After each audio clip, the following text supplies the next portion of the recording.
hautement symbolique. Alors, pour la question, je dirais que la femme algérienne est en train de vivre en ce moment un moment historique.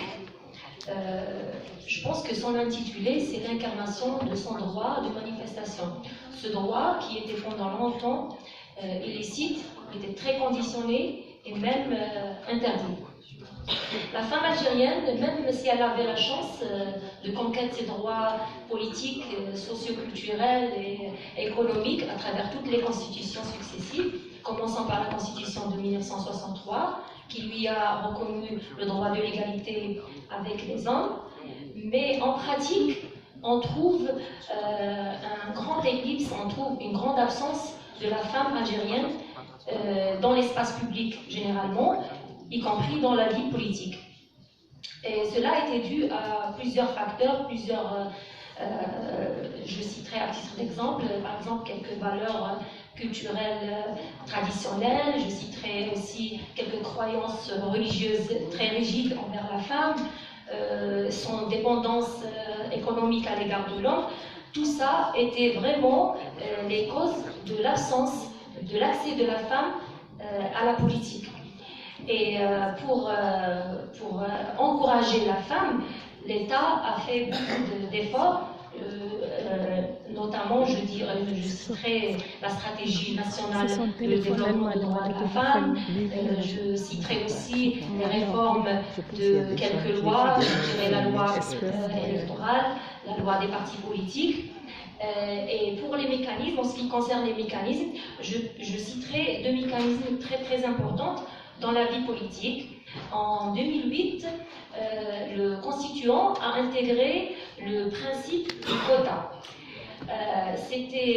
Il était mis en œuvre à travers une loi organique qui portait le numéro de 1203, et l'application de cette loi a fait entrer 145 femmes à l'Assemblée nationale en 2012. Par contre, si on fait une petite comparaison de l'accès de la femme dans les postes de décision, on trouve une basse participation. Son nombre est varié entre 2 et 7 femmes dans les gouvernements successifs jusqu'à 2014.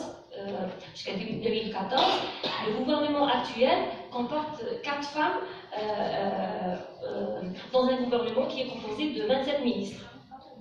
Et pour améliorer la participation de la femme dans les postes de décision, l'État a adopté le principe de parité en 2016. Donc c'était à travers l'article 36 de la Constitution 2016, et la mise en œuvre de ce principe, et après des études qu'on a fait, ça fait 3 ans qu'on a fait entrer ce principe dans la vie politique et économique de la femme algérienne.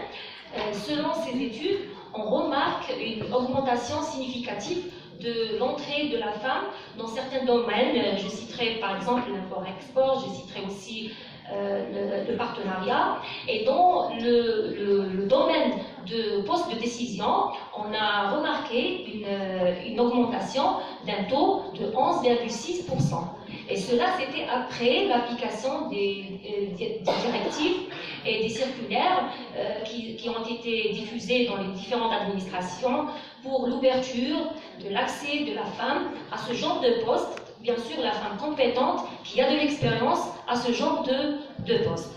Je dirais que la Constitution est bien belle avec ces articles, mais je pense que la femme algérienne aujourd'hui a besoin d'un mouvement où tout le monde s'implique pour la lutte de toute idée, de toute marginalisation, de toute limitation de droits de la femme. La femme algérienne a vraiment besoin d'un changement de mentalité envers elle. Elle a besoin d'une autonomisation globale. Et cette autonomisation, je pense qu'on peut arriver avec l'éducation. Ça commence par la petite famille, par les écoles, à travers les médias, pour arriver à cette autonomisation globale. Donc j'ai dit que la femme est en train de vivre un moment historique. Je finirai